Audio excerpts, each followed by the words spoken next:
I'm an Everton fan, but at least we're in Manchester United. You know what I'm saying? Couldn't be me. Oh my God! When I think it could get worse, I think could it get like Manchester United? Okay, so clean sheets get free froze.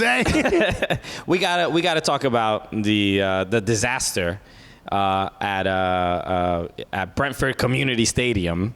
Dude, let us know what we should put. It was. I guess it was a disaster for one team, but this was when somebody gets trounced. Okay? Bro, this was in New York. This is a dub.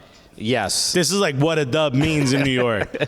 Manchester United losing away at Brentford. This is one of. I think they couldn't see each other because they all look like the grass. They is were that possible? This neon. kit is terrible. I don't hate it, but it's kind of Sounders-ish. It's dope to wear. Not great to see them play in. Sure. They matched the pitch. I mean, if they played better, the kit would look better to be played in. You know what I mean? But they don't play well. They took a big old L. And then they brought in all their best players in the second half, and that just meant they didn't score or get scored on. I mean, this was one of the. We're getting to a point, especially with the state of like fan media, right? When I shout out SKC Fan TV as well. Yeah, made a video for us last week that was unbelievable. By the way, shouts to SKC Fan TV. Kevin, thank you so much for doing that. That was so dope, unbelievable. It was during his stream. It gave us a shout out, but then also made a whole clip about us and. Where do you find the time? Seriously, it was just so unbelievably kind. We were both very touched by that. Floored, so thank you so much for doing that. But when I say this to say the state of fan media, we're getting to a point where when teams are playing badly, my first instinct is to go to these fan media channels. Right. So Manchester United, they're losing. Once they're down 2-0 in the first like 12 minutes, I'm like, yo, what's Mark Goldbridge up to? And by the way, he was a full meltdown. Bro. Full meltdown. So, and it's how many cameras he got on him? Because he stood up, the camera was still on. He sat down, the camera was still on. He must have a full production in there. It's challenging because as, a lot of the fan media is, you're a fan of the team, and obviously you're passionate about the team, but you're also like entertaining an audience because you have to, when the team is doing well, you want to like emote and you show excitement. You have to be a bit of a cheerleader. And you have to maybe you're upset, but maybe you have to like act more upset, or you got to ham it up. You got to ham it up. But this is it's entertainment. This is the internet, and nowadays. I think this is why I think fans don't get it. They're like, oh, he's just doing it for views. I'm like, no one creates a channel to not get views. Exactly. Yeah. But some of the Arsenal fan TV guys, when they get the mic in front of them, they have it in their head like, I need to be big. Right. It's like wrestling promos, you know? Right. Like, you got to be big so that people kind of, get hyped. Like, for those of you who've never been on camera, you go at your own energy level and you watch back, it looks like you're doing this like, thank you for watching the Cooligans. So like, you need to be big. You need to be a little extra. It takes a second for you to learn how to be on camera. But I think that's why when people watch like Mark Goldbridge, they're like, he must be in on this. Right. Well, let me tell you something. There was nothing fake about this. That is the main point. 100% natural. Is that Manchester United are so bad that even the fan channels are like, it is genuine anger, frustration, fear. It is bad. It is really, really bad. I think it's the realization that they are bad. You know what I mean? Lippy Lickshot put this up.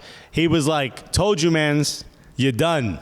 And it was like, dude, Manchester United think to themselves, we're too big. We can't be done. I didn't know about this. I saw a video from like a year ago where it was talking about Woodward, the guy they brought in who's like a financial expert. Yeah. One of the things that revolutionized how much money Manchester United brings in, which is why they're such a big club, and so many other clubs have now copied it, saying we have a credit card partner in the UK. We have an energy drink partner in the UK. What if we got one in every other country? What if India had its own credit card partner? What if the U.S. had its own Manchester United credit card partner? What if they had their own energy drink partner? Now, all of a sudden, you're bringing in tons of money from all these different countries. So you have 10 credit card partners, 10 blah, blah, blah partners, 10 travel partners, right? So it's huge. Genius idea. In the call, because they're listed on the stock exchange. So there's an American banker who was like, hey, you guys haven't been playing well, on the pitch.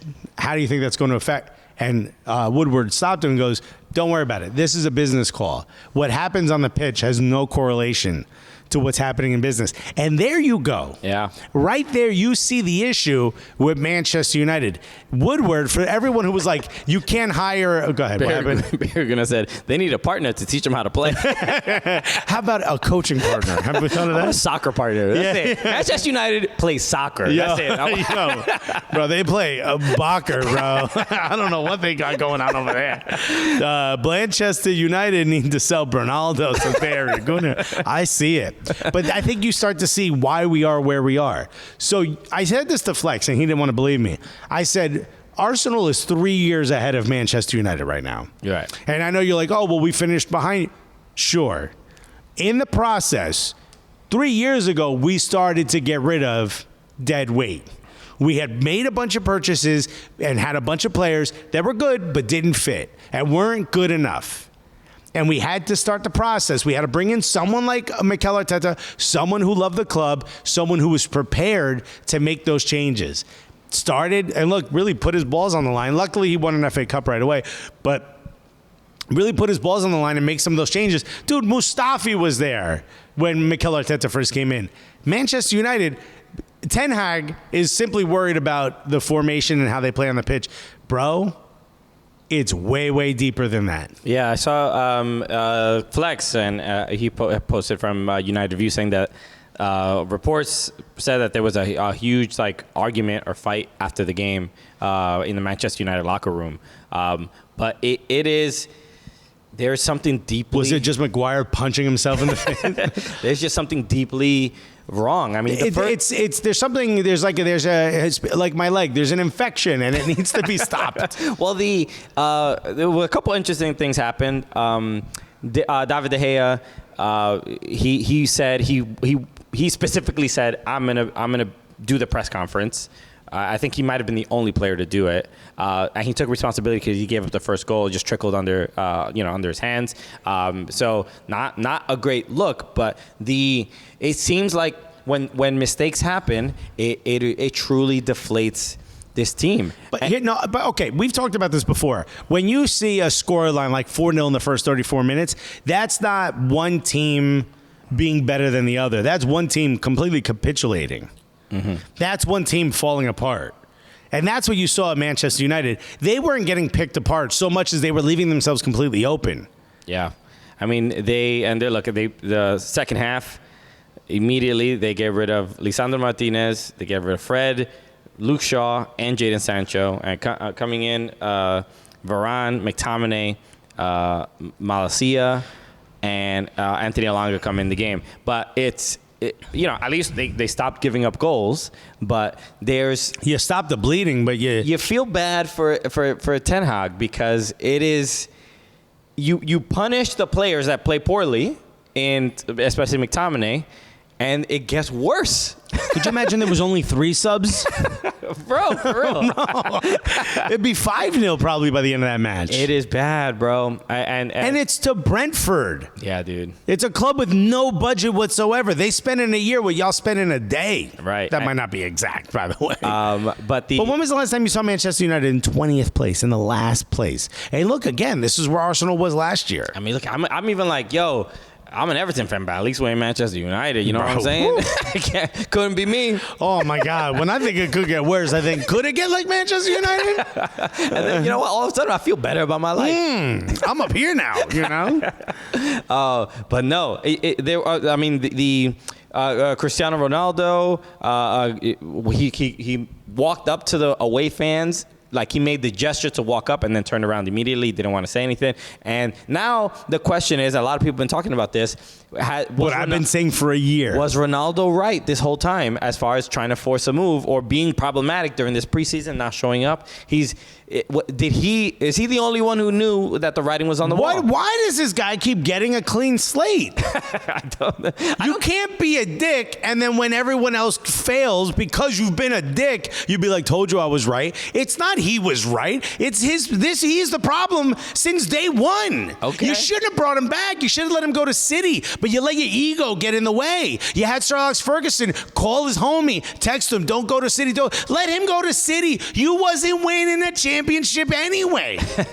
He has done nothing but score goals and ruin the dressing room, ruin the syncopatty, whatever the hell what's the term I'm looking for?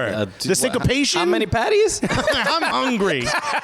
He's ruined all of the vibes in that dressing room. He has completely made it about himself. He goes on TV and says, the young players don't want to listen to me. I'm great. You should do what I do. On the field, he makes everyone defer to him, or everyone defers to him because of some other reason. And I'm assuming it's because they don't want to see him slap his thigh and get a scowl on his face and blah, blah, blah. You've let this happen, Manchester United. You brought this man back in when you knew he was going to be about himself. He's 38 years old. He's not the guy that's going to save you. You should have cut bait when you had the chance. You should have moved on. The money you're spending on him, you could have used to get actual players that would help your club, but you didn't. And when you had the chance to get rid of him this summer, when Ten Hag basically made it as obvious as possible, he didn't want him in the club, you still let him do it to you. He didn't even show up to preseason, and y'all still simped for him. This is your fault. Thank you. You deserve every bit of this. You're in 20th place because you put yourself there, because you let this dude do whatever he wants. This is like when someone comes over your house and opens the fridge without asking. Bro, you let him do it. And now he's got his feet up on your coffee table and you don't know what to do. This dude runs your whole house. Well, as soon as you get rid of him, you can start the process of moving it over. Same thing with Aubameyang, bro. When Aubameyang, look, and thank you, Mikel Arteta, for having the balls to say, nah, you sitting. You watched the whole thing on All or Nothing. I wish it was an All or Nothing on this season of Manchester United, because you see this dude. This dude might be sitting in Ten Hag's desk right now, saying, "Yo, Ten Hag, where you going? What office you picking?" It looks like the move might be. I saw this reports are saying that they're trying to terminate Ronaldo's contract. That look. It's about damn time, yo. You need to cleanse, bro. Cleanse. Y'all need to sage the whole stadium, bro. You need to get rid of the vibe, man. Okay. Look at this. Someone, Keefen Cali, said, "You people don't know much about football." Oh, do you? Does Woodward? Do the people in charge? I bet you everyone in charge of Manchester United. Hold up. What you mean, you people? You better be careful how you be talking on our YouTube chat. Beffin Mally. Okay. And I think Guinness thinks we're yelling at each other. There's another dog coming. What you call it? Please don't hit the light. Okay, we got it. We survived. Here's the other thing too. I bet you everyone in Manchester United front office got an English accent. I bet you wouldn't say they don't know football, huh? But because we have an American or a New York accent, all of a sudden we don't know football. Man, boop my boop.